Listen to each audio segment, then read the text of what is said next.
Hello everyone, आप सभी का फिर से स्वागत है हमारे यूट्यूब चैनल है के सॉफ्ट टेक्नो पे। और जैसा कि आपको पता है कि हम लोग पाइथन के ट्यूटोरियल्स पढ़ रहे थे, जिसमें हम मॉड्यूल स्टार्ट किया था। लास्ट 2 लेक्चर्स में मैंने आपको मैथ मॉड्यूल और उसके अलावा डेट टाइम मॉड्यूल के बारे में बताया था। तो उसी सीरीज़ को कंटिन्यू रखते हुए नेक्स्ट जो हम लोग आज पढ़ने वाले हैं वो है हमारा ओएस का मॉड्यूल।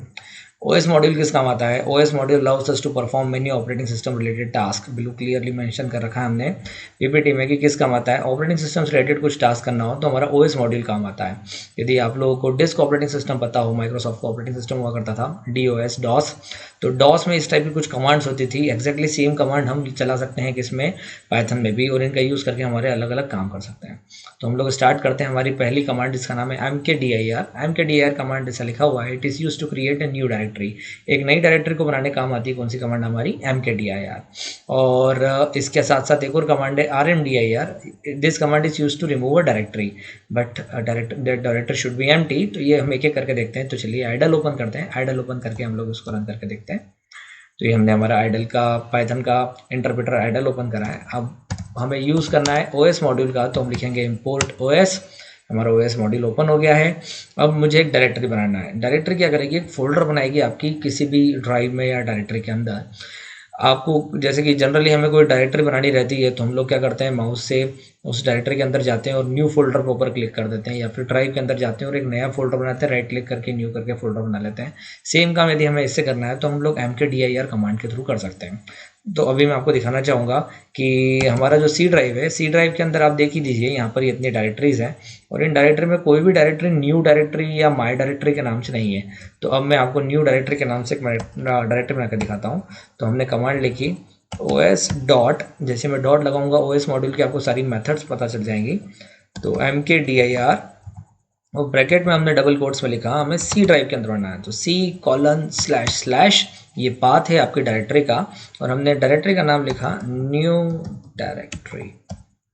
ठीक है। तो जैसे आप आप देख सकते हैं उसके अंदर जो डायरेक्टरीज है उनके नाम भी आ रहे हैं। तो न्यू डायरेक्टरी हमने कहा कि न्यू डायरेक्टरी के नाम से आप क्या करिए, एक नई डायरेक्टरी बनाइए। तो C:// न्यू डायरेक्टरी। जैसे मैं एंटर मारूंगा मेरी एक नई डायरेक्टरी बन चुकी है। कहाँ पर? सी ड्राइव के अंदर। आप जाके देख सकते हैं, ये रही हमारी नई डायरेक्टरी। तो इस काम आती है हमारी कौन सी कमांड? mkdir command. अगली जो कमांड हमने यहाँ पर मैं बताई थी आपको वो थी rmdir, use to remove directory. नाम से क्लियर है, रिमूव डायरेक्टरी, rmdir। तो हम डायरेक्टरी को रिमूव करके देखते हैं। तो पाइथन शेल पे गए, हमने लिखा os.rmdir और सेम डायरेक्टरी को हम रिमूव करते हैं। तो C:// याद रखिएगा, डबल स्लैश देना है, सिंगल नहीं। New directory. तो जैसे ही हमने उसका नाम दिया और इसको रिमूव करा, अब आप देखेंगे हमारी जो डायरेक्टरी है वो यहाँ से रिमूव हो चुकी है। There is no new directory.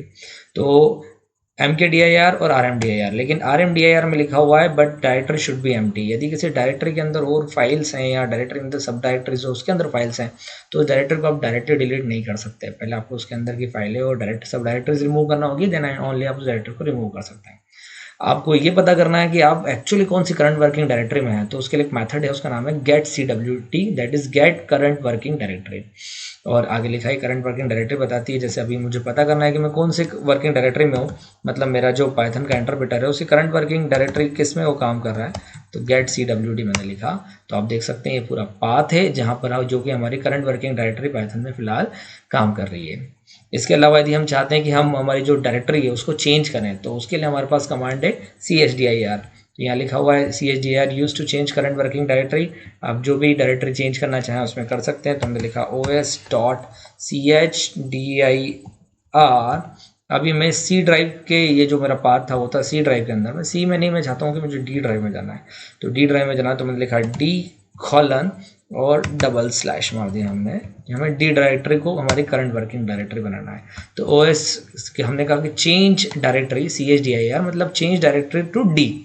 अब यदि मैं इसको चेक करता हूँ तो लिखा os.getCWD। आप देख सकते हैं कि मेरी करंट वर्किंग डायरेक्टरी क्या आ रही है? डी। अब यदि मैं डी ड्राइव में आपको जाके बताऊँ, मेरे कंप्यूटर में डी ड्राइव, तो यहाँ पे कुछ फोल्डर्स हैं। सॉफ्टवेयर नाम का फोल्डर है। मान लीजिए मुझे सॉफ्टवेयर नाम के फोल्डर में अब जाना है, मतलब मेरी जो करंट वर्किंग डायरेक्टरी है उसको डी ड्राइव के अंदर सॉफ्टवेयर नाम का फोल्डर बनाना है। तो मुझे लिखना पड़ेगा os.chdir मतलब change directory. And change directory अभी मैं किस डायरेक्टरी में हूँ? डी में। और डी के अंदर मुझे किसके अंदर जाना है? सॉफ्टवेयर के अंदर। लिखा सॉफ्टवेयर, और जैसे ही मैं एंटर मारूंगा, अब यदि हम देखना चाहते हैं तो मैं लिखा os.get cwd। आप देख सकते हैं मेरी current working directory D drive के अंदर सॉफ्टवेयर है। तो इस तरीके से हम लोग क्या कर सकते हैं, हमारी करंट वर्किंग डायरेक्टरी को ओएस मॉड्यूल के थ्रू चेंज कर सकते हैं। बहुत सारी कमांड्स हैं, कुछ बेसिक कमांड्स मैं आपको अभी फिलहाल यहाँ पर बता रहा हूँ।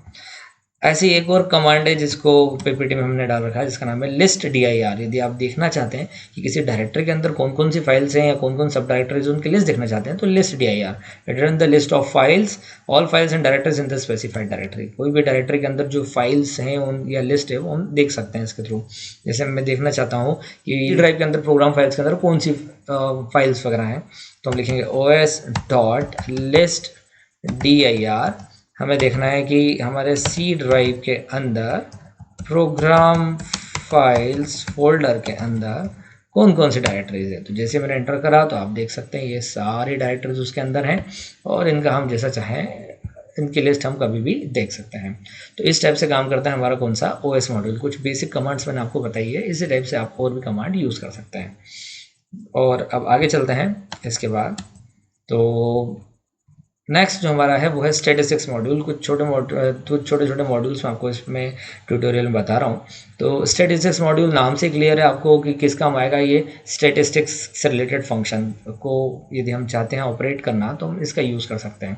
जैसे पहला हमारा इसके अंदर मेथड, उसका नाम लिखा हुआ मीन, और किस काम आएगी, it is use to calculate mean of numbers in a list. हम सभी मैथमेटिकल बैकग्राउंड के, तो हम सब इन वर्ड्स का मतलब जनरली समझते ही हैं। Mean for mean value, median जो मिडिल वैल्यूज न्यूमेरिक डेटा जो भी लिस्ट में आप देंगे उसको निकालने के लिए, मोड जो मोस्ट कॉमन डेटा होगा उसको बता देगा आपको, और STDEV मतलब स्टैंडर्ड डेविएशन। तो इससे आप जो है स्टैंडर्ड डेविएशन पता कर सकते हैं। बस आपको खूब एलिमेंट्स देना पड़ेगा कि किनका स्टैंडर्ड डेविएशन पता करना है। तो एक एक करके हम चारों मेथड्स इनको रन करके देखते हैं। सबसे पहले हम चलाएंगे कौन सी हमारी मेथड, मीन। अब ये जो सारी मेथड्स हैं हमारी वो सब किसके अंदर है, स्टैटिस्टिक्स के अंदर। तो हमें सबसे पहले किसको इंपोर्ट करना पड़ेगा, स्टैटिस्टिक्स को। तो हमने लिखा इंपोर्ट स्टैटिस्टिक्स, मगर काफ़ी बड़ा नाम है, तो चलिए ठीक है, इंपोर्ट स्टैटिस्टिक्स एस। हमने स्टैटिस्टिक्स जो हमारा मॉड्यूल है उसका नाम शॉर्ट में लिख लिया गया एस, ताकि हम पूरा स्टैटिस्टिक्स डॉट करके नहीं लिखना पड़ेगा, हम उसको बच जाएंगे। तो अभी हमारा स्टैटिस्टिक्स मॉड्यूल जो है इंपोर्ट हो चुका है। अब इसकी अलग अलग मेथड, पहली हमारी कौन सी थी, मीन। तो एक्स डॉट हमने लिखा मीन। अब मीन जो है वो क्या करेगा, मीन वैल्यू बताएगा आपको। नीचे दिया हुआ लिखा, तो return the sample arithmetic mean of data. उसे क्या चाहिए, डेटा चाहिए, और डेटा चाहिए in the form of a list.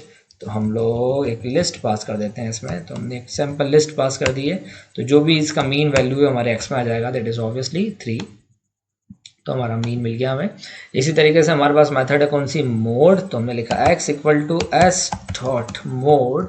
इसमें भी हमें पूरी एक लिस्ट पास करना होगी, तो हम मोड में लिस्ट पास कर देते हैं 1 2 3 2 1 5। ये हमने लिस्ट पास करी। अब मैं इसका मोड वैल्यू ज्ञात करूंगा, तो मुझे रिटर्न में देगा 1, क्योंकि मोस्ट ऑकरेंस जो थी हमारे 1 की थी, तो ये हमारा 1 आ गया। और इस टाइप से अगली जो मेथड थी हमारी मीन, मोड, और उसके बाद थी मीडियन वैल्यू। तो हमने लिखा let's say x equal to s dot median, और मीडियन में भी हमें सेम एक लिस्ट पास करना होगी। तो चलिए लिस्ट पास कर देते हैं 1 2 3 4 5। और अब यदि हम मीडियन वैल्यू देखेंगे तो दैट वुड बी अगेन 3, क्योंकि वही वैल्यू आने वाली है। मीडियन आपको पता ही किस टाइप से कैलकुलेट किया जाता है। और लास्ट इज हमारा स्टैंडर्ड डेविएशन। तो x equal to s dot STDEV standard deviation, और लिस्ट ही पास करना है हमें इसमें भी। तो चलिए कुछ बड़ी लिस्ट देते हैं 1 2 3 2 5 6 7 2 72। ओके, और इसका स्टैंडर्ड डेविएशन निकालना है, तो वो तो आपको पाइथन पे भरोसा करना होगा, सही है। तो इस तरीके से हम लोग मॉड्यूल यूज़ करते हैं। तो मॉड्यूल्स का एक बेसिक आइडिया आपको हो गया होगा कि मॉड्यूल में प्री डिफाइंड फंक्शंस होते हैं, जिनके थ्रू हमारे काम को हम आसानी से कर सकते हैं। तो आज की इस वीडियो में बस इतना ही। अब नेक्स्ट टॉपिक हम पढ़ेंगे हमारे नेक्स्ट वीडियो में। तब तक के लिए टेक केयर, बाय बाय।